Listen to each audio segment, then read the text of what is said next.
Once my dad, who works in a factory, canceled the engagement right after my stepmom said so. She, being quite mean, threw tea on my dad's face while laughing like crazy. Surprisingly, my stepdad didn't scold her. The tea stain spread on the suit my dad had specially cleaned for the occasion.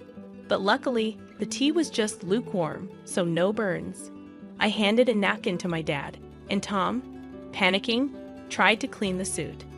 Despite worrying about injuries, Tom couldn't help but laugh at his parents' behavior. During this chaos, my dad, without saying anything, stood up straight, pointed at them, and declared he would ruin their company. In a voice I'd never heard before, he took my hand, and we left the chaotic scene behind. Tom apologized to my dad and quickly followed us, but my dad gravely said there's no need.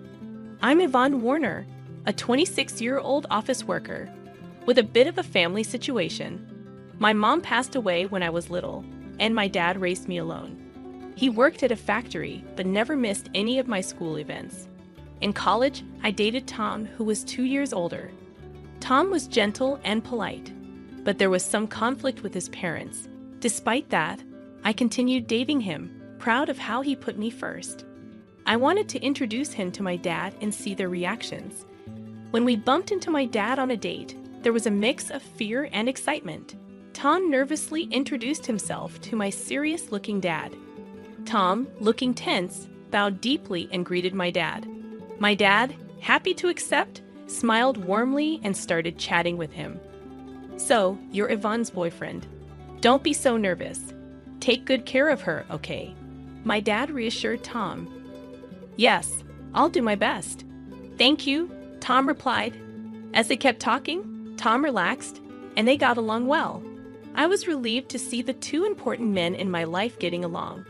I had been worried about what if my dad didn't like Tom. We couldn't spend much time as my dad had work, so we parted ways after saying goodbye to Dad.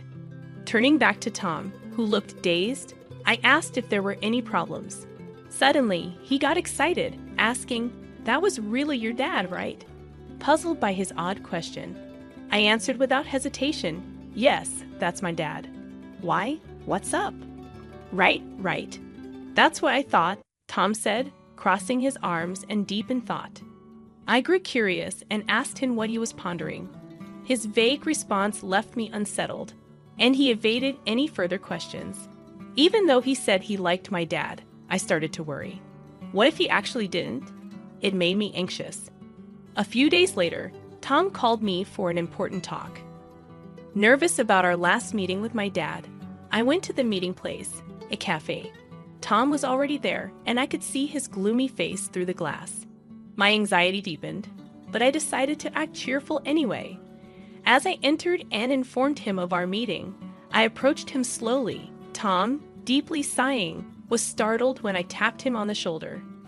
"Well, Yvonne, you scared me," Tom said, holding his chest with wide eyes, taking a deep breath when he saw me. I was surprised by how startled Tom was. He seemed deeply troubled. Sitting across from a still gloomy Tom, I ordered from the waiter. My anxiety grew as Tom's face remained downcast. I really wanted him to pour out everything on his mind, so I spoke up. "Hey Tom, what's bothering you so much? Is there something wrong about my dad?" When I asked this, Tom quickly looked up and immediately denied it. "Absolutely not. I actually respect your dad. It's just my. He trailed off and looked down again. I sighed. It seemed like I had to pry it out of him. I asked directly, "If you're worried about something, I want to know what's on your mind." Tom took a deep breath as if making up his mind and started to talk. "Actually, there's something I want to tell you about my parents. It's a bit of a long story, but I need you to hear it all." The story Tom told was quite shocking. According to him, his parents lack class and only judge people by their educational background and job. They've been horrible to him, constantly interfering in his life. When he introduced a girlfriend, they'd criticize her on the spot and send her away. The girls would end up breaking up with him in tears. That's why Tom wanted to marry me but was worried because of his parents. I told him there's no need to worry. We don't have to involve his parents in our marriage. Just bear with them during the wedding formalities. My dad seemed to like Tom, so what's the problem? I don't mind about that. It's okay. My dad liked you, so don't worry. Really, that makes me happy. When I first met your dad, I was surprised how different he is from my own parents. I thought that if I married Ivan, I'd become the son of such a great man. But getting married means my parents become your parents too, and I couldn't decide. Tom brightened up when I said my dad liked him but soon sighed deeply. However, Tom seemed to have an idea and looked up, apologizing. When we go to meet my parents for our marriage, can we have your dad come too? I want them to see there are such respectable people around. It might not change them right away, but I hope it does. Okay, I'll talk to my dad about it, but I wish you had talked to me about this in a different way. Oh, sorry. I'll do it properly from now. Tom suddenly realized, hurriedly and properly proposing marriage to me. After receiving Tom's proposal, I quickly decided to talk to my father about it. Initially hesitant, my father agreed when Tom came to formally ask for my hand in marriage. Then Tom and I set a date to meet his parents. On the day of the visit, all dressed up, we stood at the front door of Tom's family home, meeting Tom's parents for the first time. After hearing such stories, I was understandably nervous. My father, trying to lighten the mood, laughed and encouraged us. No need to be so tense. Tom's parents are just a bit overly concerned. Be confident. Feeling reassured by my dad's pat on the back, my nerves eased slightly. As it was time, Tom rang the doorbell, but there was no sound. We even wondered if they were not home. In a slight panic, Tom rang again, but still, there was no response. Not wanting to make a bad impression in front of my father, Tom excused himself and went inside first. My father and I exchanged glances and waited silently for Tom. Soon, Tom came out looking flustered. Before I could ask what happened, Tom began making excuses with a forced smile. Sorry, there was a bit of a delay, but please wait. We'll be ready soon. And with that, he went back inside. My father sighed in exasperation, and I felt increasingly worried. Inside, this incident might even jeopardize our wedding plans.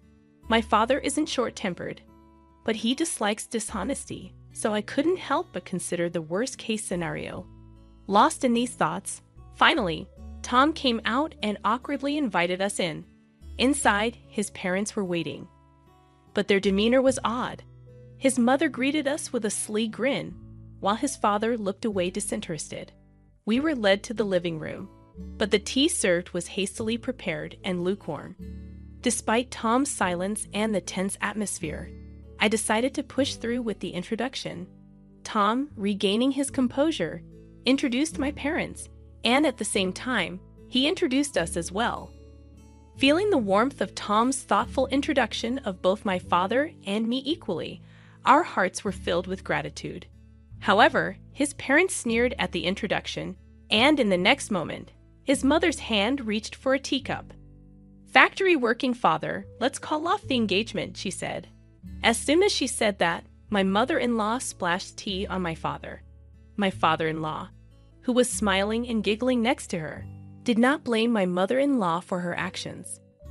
The stain on the suit my father had specially cleaned for this day spread quickly. Fortunately, the tea that was thrown at my dad was lukewarm and almost cold, so there was no worry about burns. Shocked, I offered my dad a handkerchief, while Tom panicked, wiping off my dad's suit. Tom, worried about injuries, got angry at his parents who only laughed in response. Meanwhile, my dad said nothing but stood up and pointed at them, saying, "Then I'll ruin your company," speaking in a voice I'd never heard before. He took my hand, and we left the oak corner house behind us. Tom's voice scolded his parents, then quickly followed us. "Father, mother-in-law, I'm really sorry. I'll have my parents apologize later," Tom pleaded. "No need. We're done with them anyway," my dad said, gravely patting Tom's shoulder. We went back to our house with Tom, and my dad immediately changed clothes. During that time, Tom was earnestly apologizing outside my dad's room, and I could hear my dad's troubled voice occasionally. However, I was too shocked by what Tom's parents had done to pay attention. I knew they wouldn't be easy to get along with, but I didn't expect such behavior. I was furious that they insulted my dad. Sitting on the living room sofa, clenching my fists, I replayed the event in my mind. It wouldn't help the situation, but I couldn't help it. When my dad finished changing, he and Tom came into the living room. Tom immediately apologized to me, almost bowing down. "Yvonne, I'm really sorry. I never expected them to do such a thing, especially to insult your dad. I'm truly sorry. I did something terrible," Tom said, clearly knowing it wasn't something easily forgiven. His sincerity was evident as he didn't even ask for forgiveness. That meant I had to apologize to Tom as well. I took Tom's hand as he kneeled on the floor and apologized. "I'm sorry too. I should not have suggested it without knowing everything. I didn't expect things to turn out this way." Then I turned to my dad and apologized with all my heart. "Dad, I'm sorry this happened because of my thoughtless suggestion." My dad just looked down, troubled, and shrugged his shoulders. It was hard for him to say anything. None of us expected this outcome, but that meant my dad's threat was serious. I decided to ask him about it. "Dad, was what you said true? Are you really going to ruin their company?" To my question, my dad glanced at Tom and then nodded firmly. "Yes, it's true. I'm going to ruin their company. Their business was already struggling, so I've been thinking about what to do. This seems like a good opportunity to cut ties." My father's eyes revealed unwavering determination. He runs an industrial company, serving as both the factory manager and CEO of a renowned top-tier local enterprise. Initially, he started as a worker in this factory, giving up his dream of becoming a painter to raise me Al. After my mother passed away, he worked tirelessly at the well-paying local factory, and his hard work was recognized with several promotions. Eventually, he caught the attention of the former CEO, also the former factory manager, who chose my father to take over the company when he decided to retire. The company expanded its business, owning various subsidiaries, and one of these subsidiaries is managed by Tom's father, my father-in-law. We discovered this during our recent visit, though ideally, my father-in-law should have realized this. Unfortunately, due to Tom's mother's premature actions, his parents' prejudices prevented this from being clarified, leading to the current situation. My father mentioned that his company was facing some management difficulties, and he was pondering what to do, considering layoffs to improve management. However, he'd rather avoid that. It was a good opportunity to decide which parts to downsize, my father said with a troubled smile, clearly reluctant to lay off any of his employees. After Tom's serious conversation with my father, he asked Tom in a low voice about his decision to close down his father's company. Tom hesitated at first, but then looked firmly at my father and replied, "I've already cut ties with them. They did something unforgivable. I think part of the consequence is paying for their actions. More than that, I want them to reflect on what happened, including this incident. But I have a request. I know it's awkward to ask at this time, but please let me get engaged with Yvonne. I know I've caused trouble with my parents, but more than anything, I want to be with Yvonne. Please forgive me." Crossing his arms, my father pondered Tom's words. It might seem inappropriate right after such an incident. However, moved by Tom's earnestness, I also pleaded with my father, "Please, Dad, I know things turned out this way, but I want to be with Tom." After hearing our request, my father hummed for a while and then shook his head as if in resignation. "If you both feel the same way, it's fine. But there's a condition. Your parents are company executives. I want to know what you plan to do with their employees. If you can't do that, your marriage is off." My father said this and sent Tom away, not even glancing at me before returning to his room. A few days later, Tom came up with a plan for his father's company's employees. He had arranged a meeting with my father, and when I returned from work at 17:23, they were deep in discussion. It was apparent that Tom had written down possible job placements for all the employees and was showing it to my father. "I hope you can employ them at your company. I want to support their transition and contribute to the business's vitality," Tom said, bowing to my father. Selfishly, I also want to work at your company. I'll work for free until they're settled and producing results. I want to compensate for any shortcomings with my work and salary.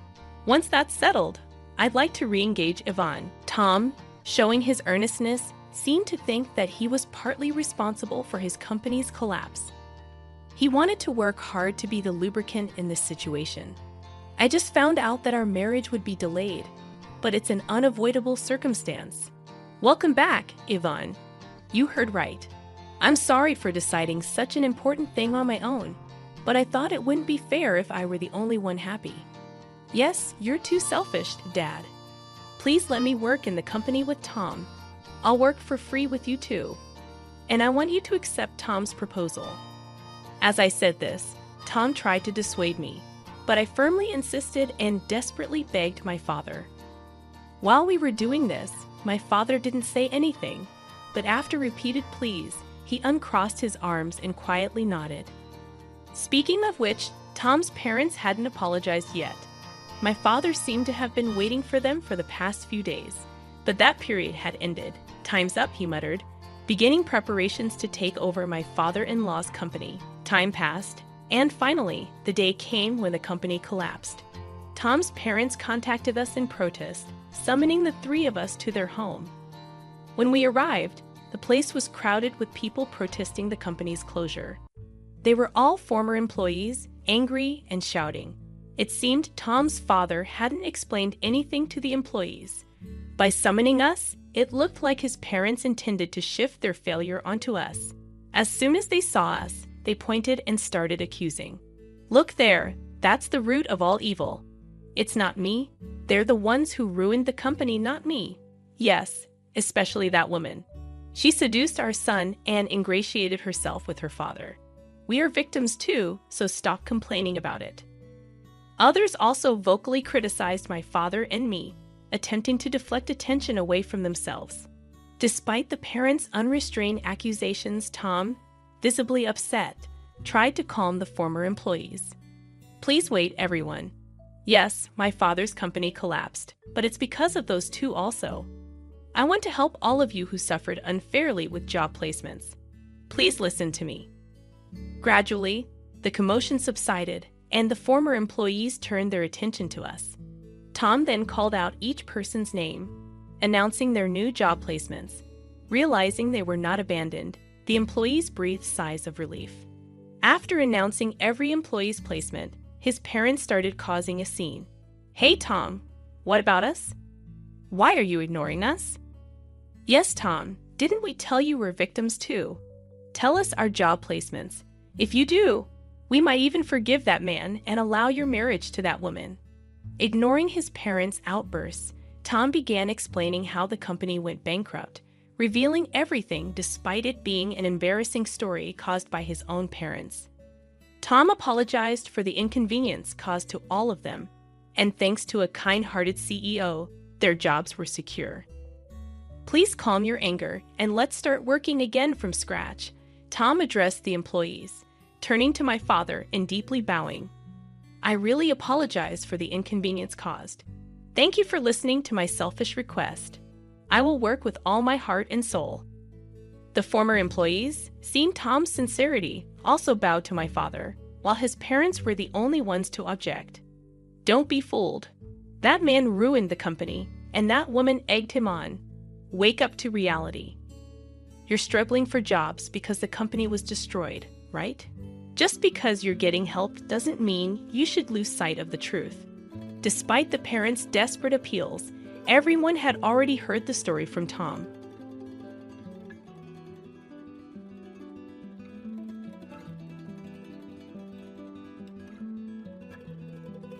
Hi everyone, I'm Sizzle, a single mother to a beautiful son. My story might sound tragic at first, but I assure you that justice prevailed in the end.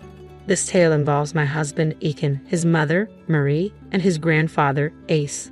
These names are fictional since they belong to a very wealthy family and could easily be recognized. I mean no harm in keeping our real identities private. I believed Ethan and I were in love during our 3 years of dating in college. I saw him as my soulmate. He was a true gentleman and did everything right. Naturally, I fell deeply in love and married him after his proposal. Everyone seemed happy except for his mother, Marie. She couldn't stand me even before the wedding. She would say things like, "You will never be good enough for my son. You don't know what you're talking about, Marie. Ethan loves me, and that's why he's marrying me. Oh, please, don't try to tell me what he's doing. I know my son well. He will never be happy with a low-class girl like you. He hates cheap things, and you're one of them. Your marriage won't last. Believe me, I will celebrate when he divorces you." Marie's disdain was clear because I wasn't wealthy like them. Only her father, Ace, was rich, serving as the family patriarch and supporting their lifestyle. Ethan worked, but his salary alone wasn't enough for a luxurious life. It was Ace's extra allowance that enabled it. I came from a struggling background and succeeded through hard work, securing a good job. I wasn't a gold digger and preferred a simple life, even when Ethan and Marie tried to make me conform to their way of living. I should have realized that these differences might doom our marriage, but I was too naive. I trusted that my husband's love would bring me happiness after a life of hardships. Ethan's care deeply affected me. He did everything to ensure I had a good life and went out of his way to keep me happy. Ace, too, was a wonderful grandfather, insisting I call him Grandpa. Ace was fond of me from the very first day we met, so Marie's hatred never caused problems in our marriage. Both Ace and Ethan consistently stood up for me. I had no idea how horribly things would eventually turn out. Ethan was eager for us to start a family, and wanting to make him happy, I agreed. At his insistence, I even quit my job to stay home and care for our child. Though initially reluctant, my feelings changed the moment I discovered I was pregnant. I was determined to do my best for our son. He remains the best thing that came out of my marriage. I still remember the joy of holding him for the first time, thrilled to start our new life together. But everything changed for the worse as soon as I stepped back into our home. Marie took my son from me just as I returned from the hospital, still weak and recovering. This sudden, confusing turn of events left me reeling. As I tried to understand what was happening, I saw Ethan throwing 3 packed suitcases at me. "What is going on? What are you doing?" I asked, bewildered. "What do you think we're doing, Cecil? Your time is up. You need to leave the house," Ethan replied coldly. "Wait, what? What are you talking about, Ethan? What's happening?" I pleaded, desperately trying to understand. "We're kicking you out, and I'll be divorcing you very soon. That's what's happening, Cecil. Did you really expect me to put you on a pedestal and worship you for the rest of my life? Why are you being so cruel? What's happening? Why are you doing this?" I cried out in shock and disbelief. "You have served your purpose," Ethan said, his words cutting deep. "We don't need you anymore, so take your trash and get out." "You have to be kidding me, right? Marie, you can't do this to me." "Ethan, why are you doing this? What's going on?" I pleaded, my voice shaking. "Didn't you hear my mother, Cecil? You've already given birth to my baby, so I have my heir. I don't need you anymore. I'll be divorcing you at the first chance I get," Ethan said, his words slicing through me like a knife. I felt like I was in a horror movie. The man I had married was now a stranger, cold and unrecognizable. I shook with anxiety, overwhelmed by their cruelty, my emotions still raw and my hormones in turmoil after the birth. Marie's voice cut through my sobs. "The housekeeper has packed your clothes so you won't taint this house with your presence any longer. My sweet grandson will be raised with the finest care and soon forget about his cheap mother." "That's impossible. I will never leave my son behind. If you want me out of your lives, I will go, but I won't abandon my child," I cried out, desperation lacing my words. "By all means, Cecil, leave. Who said we want you to stay? We're telling you to go. You have no choice," Marie retorted, her words dripping with disdain. My heart was shattered from Ethan's betrayal. Marie's animosity had always been clear, but I had dismissed it as jealousy. Her sudden interest in me after I got pregnant had seemed suspicious, but I had never imagined it would come to this. I couldn't fathom why Ethan, the man who once loved me, was acting this way. My mind struggled to accept that he didn't love me anymore. Tears streamed down my face as I looked at Ethan. "How can you be so cold to me, Ethan? Don't you feel anything kicking the mother of your child out of your house?" "My child won't need a mother. Like Mom said, we have plenty of staff around the house," he replied, his words void of any warmth or humanity. "Who will help my son grow up to be like me, Ethan? You want to take him away from his own mother? Do you really think he'll have a great life without me? Our son needs his mom," I pleaded, my voice trembling with desperation. Ethan laughed, a cold, heartless sound that shattered my already breaking heart. I stood there, frozen, unable to believe what was happening. The man I had loved was disappearing, replaced by a monster who cared nothing for me or our child. When Ethan finally stopped laughing, he sneered, "What makes you think my son needs you? He's just a newborn. He doesn't even know who you are. We can hire plenty of wet nurses and nannies to ensure he grows up well." "My son is right," Marie added with a smirk. "My grandson will have everything he needs. You're the last person fit to raise him. You're a low-class woman who can't even dress herself properly. If I left my grandson in your care, he'd turn out to be a loser." "Oh, how embarrassing you've been all these years. I'd rather die than see my son suffer the humiliation I endured because of you." Ethan's words dripped with disdain, as if he regretted every moment he had spent with me. His eyes were filled with contempt, and his voice carried the weight of years of annoyance and regret. Shaking, I could hardly find the words to respond.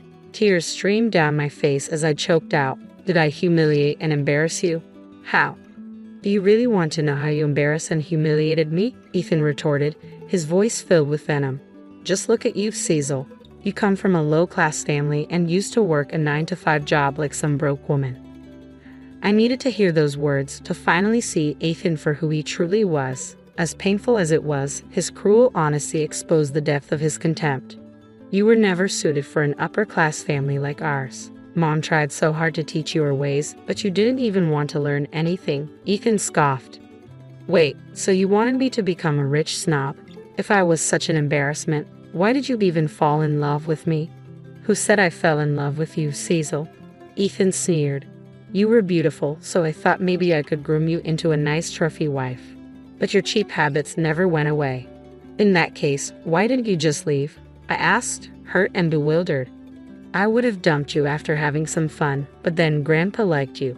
He wanted us to get married and have kids. If I'd walked away, Grandpa would have been furious, and I'd have lost his support. That's why I married you. Now that you've given me the grandson I wanted, I have no use for you anymore." So that was it. Ethan had married me because Ace wanted me as his granddaughter-in-law. Ethan feared that if he left me without reason, Ace would cut off his allowance and inheritance. To stay in Ace's good graces, he married me. Ethan's insistence on having a child suddenly made sense. He wanted an heir to secure Ace's fortune. I had naively complied, and now I was suffering the consequences. This was all part of Ethan and Marie's twisted plans. Ethan had never loved me. He had only wanted to use me for his benefit. The man I married wasn't my soulmate. He was a manipulator. Disgusted, I said, "So that's what this was all about. You just wanted your grandfather's fortune and used me to get on Ace's good side. You destroyed my life just for that." "Who cares about your life, Sizzle?" Ethan replied coldly. "As far as we're concerned, you have no relationship with us anymore. I'm still the mother of your grandson and married to your son, Murray. You can't end relationships in a day." "We're already working on that, Cecil. You don't have to worry about it," Marie said, her voice dripping with contempt. "Our best lawyers are handling your divorce and the termination of your rights to my grandson. I will never let that happen, Marie. I don't care if Ethan divorces me. My love for him is already gone. I won't stay with someone who doesn't love me. But if you think I'll give up my child, you're both dead wrong." "What can you do, Cecil?" Marie sneered. "We'll get the best lawyers and trap you neatly. Don't worry, we'll even offer you some good money to disappear. We'll compensate you with what we think is reasonable. Cooperate, or we'll make your life a living disaster." Their threats ignited a burning rage inside me, replacing my heartbreak with fury. I looked at them, their faces smug and confident. Marie still held my newborn son, and I knew asking for him back wouldn't work. She had more people on her side, and I was too weak to fight. I didn't want to risk my son's safety by trying to snatch him away. Instead, I took a deep breath and spoke calmly. "You want me out of the house? Fine, I'll leave. I'll go right now. But I will not let you take my son from me." "We'll see what you can do, Cecil," Ethan said with a smirk. "Once people or lawyers know who they're dealing with, no one will be on your side." "I don't need lawyers for what I have planned, Marie. I promise you right now that you and Ethan will pay for what you've done to me today. This is not the end." "Oh, please," Marie scoffed. "Save your ridiculous threats for someone else, Cecil. You can't touch us. We will crush you anytime. We also like. There's no use going to Grandpa about this. Blood is thicker than water, and he will side with his family over anyone else. He always has. I didn't bother to grace them with a reply. They simply didn't deserve one from me. I refused to stand there and waste my time while Marie and Ethan made fun of me and threatened me. It wasn't my style to threaten or yell at people. Mentally and physically exhausted and worried about my child, I needed to conserve my energy to deal with them later. So, I quietly collected my bags and left the house. Marie and Ethan actually followed me, ensuring I had truly left. They didn't need to worry. I had no interest in staying around for their insults. My skin crawled with their words. I called an Uber and left. From the window, I saw Ethan and Marie hugging and giggling as if it was the best day of their lives. They got what they wanted, an heir and rid of me, just as they had planned. However, they didn't know I wouldn't leave so easily. I wasn't giving up my son, and I intended to teach them a lesson. While Ethan came from a wealthy family with powerful lawyers, I didn't have much money or resources. My chances of winning against them were slim to none. I knew I needed help, and Ace was my only option. I went straight to Ace's house with my belongings, feeling a twinge of nervousness. Ethan's words echoed in my head, reminding me of Ace's loyalty to his family. There was a small fear that he might turn me away in favor of them. After all, I felt like the nobody Marie and Ethan had always said I was. Still, I held on to hope that Ace at least would do the right thing. And I wasn't disappointed. When Ace entered the living room and spotted me with my suitcases, he seemed genuinely surprised. I thought my staff was joking when they said you showed up here with suitcases. I can see they were serious, he remarked. Well, they certainly were joking. I'm here, Grandpa, I replied, trying to hold back tears. What's going on, Cecil? Have you been crying? Your eyes look puffy and you really don't look well, Ace observed. They kicked me out of the house, Grandpa, and they took my son, telling me to get out of their lives, I explained, my voice quivering with emotion. Ace's expression darkened with anger. Who did this? Tell me everything right now, Cecily. As I recounted the events, I couldn't hold back my tears any longer. Despite trying to stay composed in front of Ethan and Marie, the truth was too much to bear. My life was unraveling, and everything I thought I knew about my marriage was a lie. Despite my love for Ethan, his betrayal had shattered me. Sitting on Ace's couch, I poured my heart out to him. He listened with concern, his anger matching mine as I recounted the injustices I had faced. After I had calmed down a little, I explained, I came here because I didn't know where else to go, Grandpa. You've always been kind to me, and I knew you would at least offer me temporary shelter. You did the right thing by coming here, Cecily. You can stay as long as you want. This is not just temporary shelter. This is also one of your homes, Ace reassured me. I don't think I have a home anymore, Grandpa. I don't even care about that. I just want my son back. I can't be without him. I'll leave Ethan like he wants me to, but I can't leave my son, I confessed. So, you decided to leave Ethan. Is that what you want to do? Ace inquired. I can't stay with him anymore, I replied firmly. Grandpa, he showed me his true colors, and I know he's not the man I loved. Our entire marriage was a lie. I think I've lost all the love I had for him, I confessed, my voice trembling with pain. My grandson has messed up big time, Cecil. I don't know how to apologize to you for this. What he and my daughter have done is not okay. Actually, I think it would be better for you to leave him, Ace admitted, his disappointment evident.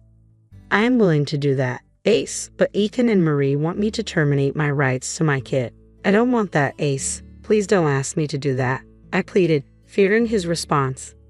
I was terrified that Ace would side with Ethan and Marie on this matter. While he didn't push me to stay with Ethan, which I was grateful for, I worried he might not support my decision to take his great-grandson and leave.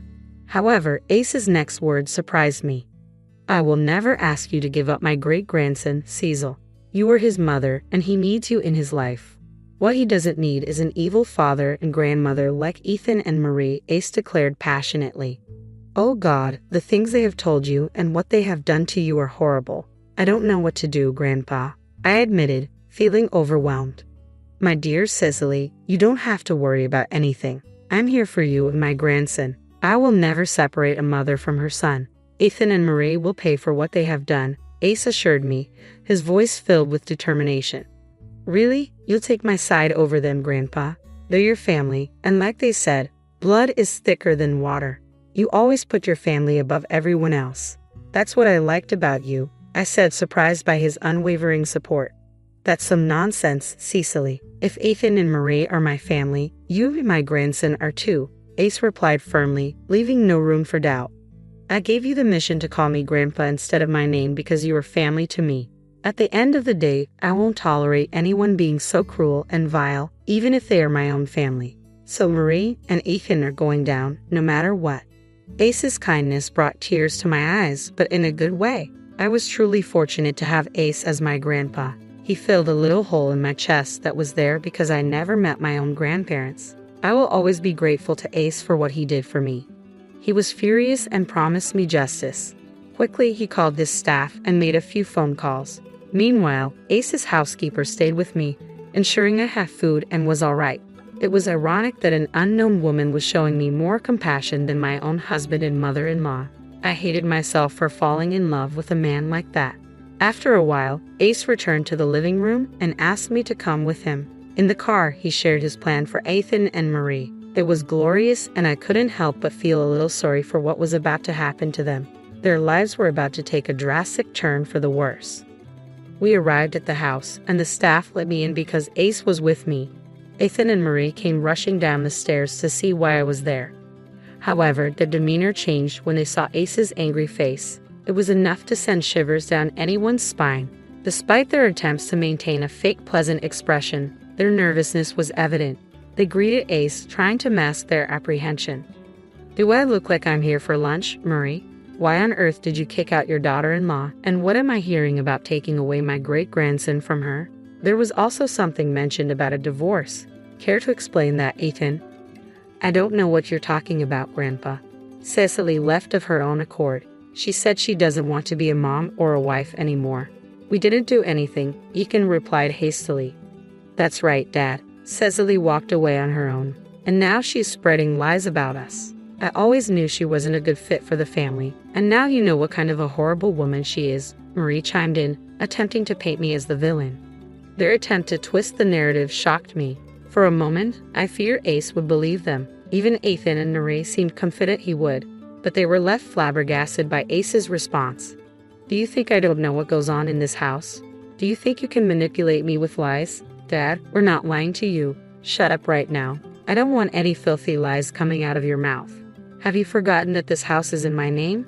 The staff here are on my salary, so they tell me everything that happens around here. Yes, I know everything that you two have tried to do. Did you really think I would let you off the hook so easily after you manipulated me and Cecily? I can't believe this, Grandpa. Please, you have to understand. I don't love Cecily. I only married her to make you happy," Ethan pleaded.